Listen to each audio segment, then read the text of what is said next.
नमस्कार, मैं विशाल, एक बार फिर से आप सबका स्वागत है। कुछ लोगों के गंभीर सवाल है जिसका मैं उत्तर जरूर दूंगा। उसके बाद पूरा घटनाक्रम मैं आपको बताऊंगा और जरूर बताऊंगा। तो अब कुछ लोगों के सवाल हो रहे हैं कि आखिर कांग्रेस आम आदमी पार्टी के खिलाफ मोर्चा क्यों नहीं खोलते। मैं कांग्रेस आम आदमी पार्टी ही नहीं, अन्य सारी पार्टियां जो है बीजेपी को छोड़ के, उनके खिलाफ मैं मोर्चा खोल ही नहीं सकता। अब मैं आपसे राज की बात बता रहा हूं। कैमरा तो नहीं चल रहा? हाँ, नहीं, ठीक है। क्या होता है कि ये सारी बातें ऑन कैमरा नहीं बताई जा सकती। अब क्या है कि आज से 5 महीने पहले मैं राहुल गांधी जी से मिला। उन्होंने गाड़ी खरीदने के लिए हमें 4 लाख रुपए दिए। मैंने कहा कि 4 लाख में तो अल्टो भी नहीं आना। तो बगल में प्रियंका जी थी। प्रियंका जी से भी कहा कि हमें गाड़ी खरीदनी है, आपके लिए इतना काम कर रहा हूं, मोदी को बदनाम कर रहा हूं। तो 3 लाख रुपए निकाल कर दी, मुश्किल से दी उन्होंने भी। मैंने कहा कि बाकी का क्या करूंगा। उन्होंने कहा कुछ खुद से भी कर लो, बाकी अन्य जो पार्टियां हैं उनके लिए भी तो काम करते ही हो, उनसे जाकर बात करो। तो ये 7 लाख रुपए हो गए दोनों को मिलाकर। अब मेरे को जो कम पड़ रहे थे 1,75,000 रुपए, उसके लिए मैं पहुंच गया अरविंद केजरीवाल जी के पास। उनसे मैंने अभी कहा कि मैं सिर्फ कांग्रेस के लिए नहीं, काम तो आपके लिए भी करता हूं, हमें गाड़ी खरीदनी है। उन्होंने 2 लाख रुपए दे दिए। तो उसमें से 1,75,000 मतलब 8,75,000 रुपए मैंने लगा दिए। बाकी जो 25,000 रुपए बचे उसका मैं पार्टी साटी कर गया। अब क्या होता है कि बीच में कई बार वो हफ्ता नहीं पहुंचाते। ऐसा नहीं है कि वो सिर्फ गाड़ी तक ही सीमित था, हर हफ्ते ट्रांजैक्शन होना होता है। अब कई बार होता है कि वो पैसे भेजने माना का नहीं करते कि भाई अब तुम ज्यादा मुंह खोलने लगे हो। और एक ह्यूमन टेंडेंसी होती है कि जो मिलता है वो कम लगता है। तो बीच में कई बार वो आनाकानी करते हैं, तो उनके खिलाफ भी मोर्चा खोल देता हूं। अपना पूरा पैसों वाला हिसाब किताब है। क्या है कि शुरुआती दौर में बीजेपी वाले भी देते थे, जो कि अब देना बिल्कुल ही बंद कर दिया। जब उन्होंने बिल्कुल देना बंद कर दिया तो हमने उनके खिलाफ मोर्चा खोल दिया। तो जिस घटना का मैं आपसे जिक्र किया था, उसके अलावा और कई घटनाएं हैं जो कि सारी मास्टर स्ट्रोक ही हैं। चामुंडा देवी मंदिर का हमने जिक्र किया था, जो कि आगरा में टूटने वाला है, जिसके बारे में अलग अलग दावा किया जा रहा है। कहीं 300 साल बताया जा रहा है, कहीं 400 साल बताया जा रहा है। लेकिन ये चीज तो तय है कि वो अंग्रेजों के जमाने से है, जिसके लिए अंग्रेजों को रेलवे का रास्ता बदलना पड़ा था। उसको आईटी सेल के दिहाड़ी प्रकोष्ठ वाले झूठा बता रहे। वो अपना कहीं से व्हाट्सएप चैट चला रहे, वो सच्चा है, बाकी जो न्यूज रिपोर्ट है वो झूठा है। कई बार विरोध के फायदे भी देखने को मिलते हैं, कम से कम इस सरकार में तो देखने को मिलते ही हैं। चाहे वो शाहीन बाग का उठा लीजिए, चाहे वो SC ST एक्ट के खिलाफ आंदोलन हुआ उसको उठा लीजिए, या फिर तथाकथित किसान आंदोलन उठा लीजिए। तो अक्सर मेरे जैसे लोगों के सवाल हो रहे थे, जो कि पूरी तरह से बिके हुए हैं, कि सिर्फ और सिर्फ मंदिरों के ऊपर ही क्यों बुलडोजर चल रहा। तो इस बार नूरी मस्जिद को भी नोटिस गया और बूढ़े साहब मजार को भी नोटिस गया। बूढ़े साहब बाजार को कहा गया कि आप कागजात दिखाइए। वही कागज दिखाने की बात कही गई है। उसे कागज दिखाने का मौका तो दिया गया है, लेकिन मंदिर को ऐसा कोई मौका नहीं है, उसे 10 दिन में विस्थापित कर लेना। लेकिन ये मामला सिर्फ आगरा का नहीं है, ये नई दिल्ली रेलवे स्टेशन की फोटो है। बाकी अन्य जगह भी इस तरह का देख सकते हैं आप। उसको लेकर केंद्र सरकार राज्यसभा में जवाब देती है कि ये तो अवैध बने हुए हैं, लेकिन इनको हटाना मुश्किल है, लेकिन मंदिरों को तोड़ना आसान है। जो लगातार चिन्हित करके मंदिरों को तोड़ा जा रहा, जिसके बारे में मैं चर्चा करता आया हूं। मैं एक टर्म का यूज करता हूं, अब्राहमिक एकॉर्ड। अब वैसी बातें सामने आने लगी है, लेकिन चाहें तो आप उसमें मास्टर स्ट्रोक ढूंढे या तो सच्चाई देख ले। मैं जानता हूं कि इस घटना का प्रचार प्रसार दूसरे तरीके से किया जाएगा, लेकिन असली मामला जो मेरे को समझ आता है वो है नरेंद्र दामोदर दास जी का वो भाषण जिसमें उन्होंने कहा है कि हम सभी की एक जाति है भारतीयता, हम सभी का एक धर्म है सेवा धर्म, अपने कर्तव्यों का पालन करना, हम सभी का एक ही ईश्वर है, मां भारती की 130 करोड़ से अधिक संतान, नारायण गुरु जी का one cast one religion one God आह्वान हमारी राष्ट्रभक्ति की भावना को एक आध्यात्मिक ऊंचाई देता है। काफी अच्छा लगा होगा सुन के, लेकिन नरेंद्र दामोदर दास जी को यह बताना चाहिए कि वो एक जाति कौन सी होगी, वो एक गॉड कौन से होंगे, वो एक धर्म कौन सा होगा।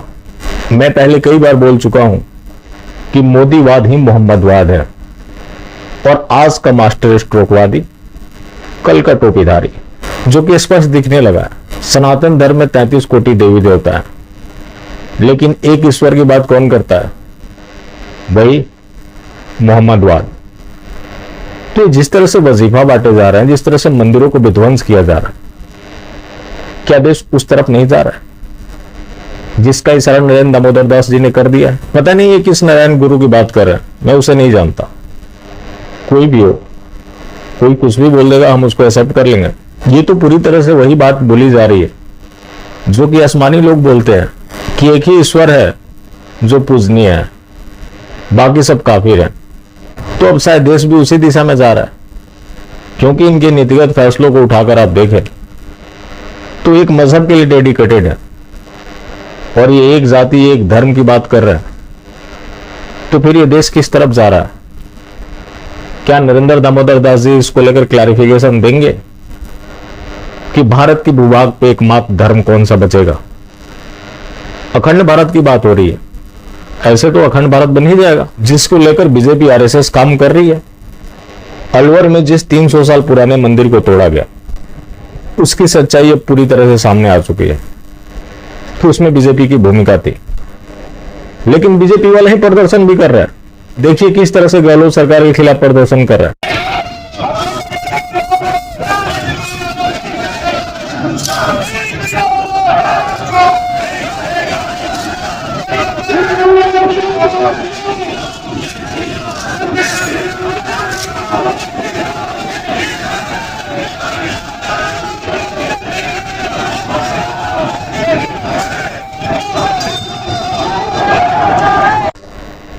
ये लोग तो वही विलेन बन चुके हैं जो अपने गुर्गों से भेजकर काम करवाते हैं, फिर बाद में आकर घड़ियाली आंसू बहाते हैं।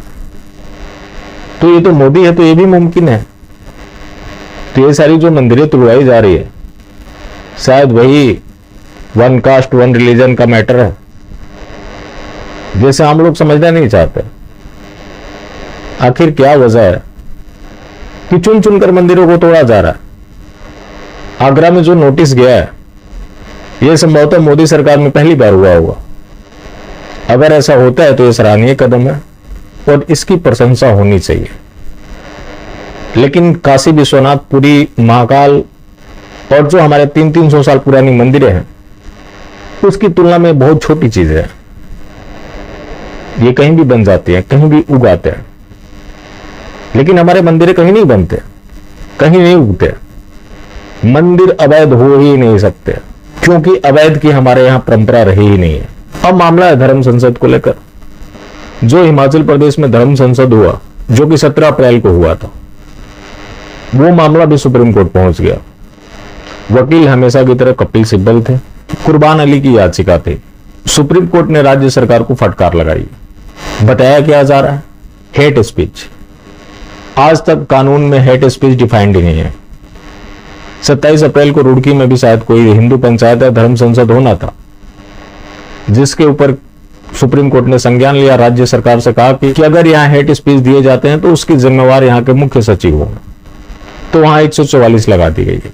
लॉ कमीशन की जो रिपोर्ट है हेट स्पीच को लेकर, केंद्र सरकार हेट स्पीच को लेकर कानून क्यों नहीं बनाना चाहती? आखिर ऐसा क्यों होगा कि महामंडलेश्वर यति नरसिंहानंद गिरी और जितेंद्र नारायण सिंह त्यागी जेल में डाले जाएंगे, बाकी तौकीर और ओवैसी जैसे लोग खुले घूमेंगे?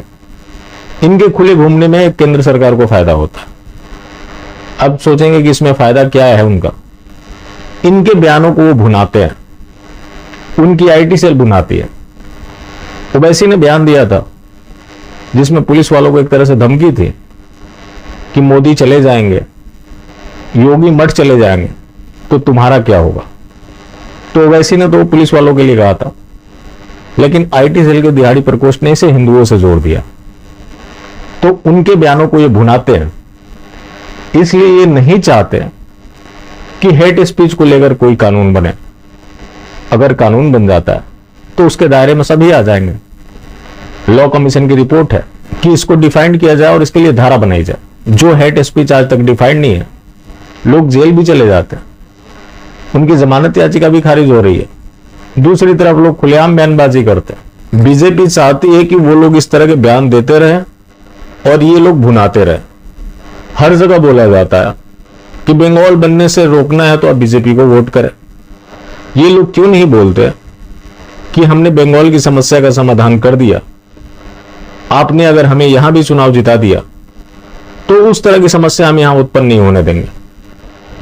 तो गंदगी की सफाई करना और गंदगी के ऊपर मिट्टी डालना दोनों अलग अलग चीजें हैं।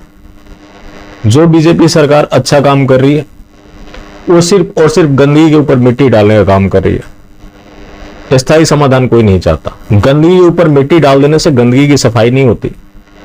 दिल को तसल्ली होती है कि हमने उसके ऊपर मिट्टी डाल दिया, कुछ दिन के बाद और ज्यादा दुर्गंध आना शुरू हो जाता है, जो कि आने वाले समय में दिखने वाले हैं। जहां जहां मजहबी अनुपात बढ़ता जाएगा वहां ना हिंदू नजर आएगा ना बीजेपी नजर आएगी। बाकी ये लोग आज दिल को तसल्ली देने के लिए जो मर्जी कर ले, और जो इनकी मंसूबा है वो बहुत खतरनाक है। खास करके जो लोग केंद्र में बैठे हुए हैं, कई लोग हैं जो राज्य स्तर पर अच्छा काम कर रहे हैं, उनके ऊपर दबाव ना हो तो और अच्छा काम करें। लेकिन वैसे लोगों को फ्री हैंड तब मिलेगा जब लोग इनकी सच्चाई को समझेंगे। बाकी ये बोल देना कि वो उसका आदमी है, उसके हाथों बिक चुका है, वो दिल को ठंडक जरूर दे सकता है, लेकिन सच्चाई से मुंह नहीं फेरा जा सकता। तो यही सच्चाई है। मैं तो फिर से रिपीट कर रहा हूं कि नरेंद्र दामोदर दास जी को मन की बात हो या फिर रात को 8 बजे ही आ जाए, बताएं कि वो एक जाति और एक धर्म कौन सी होगी, ताकि लोग तय कर सके, लोग तैयारी कर सके कि आने वाले समय में उन्हें क्या करना है। बाकी जिंदा रहें तो फिर मिलेंगे, और मिलते रहेंगे तो जिंदा रहेंगे। मिलना जुलना जारी रखें, लेकिन हाँ, मास्टर स्ट्रोक वादी बिल्कुल भी ना हो।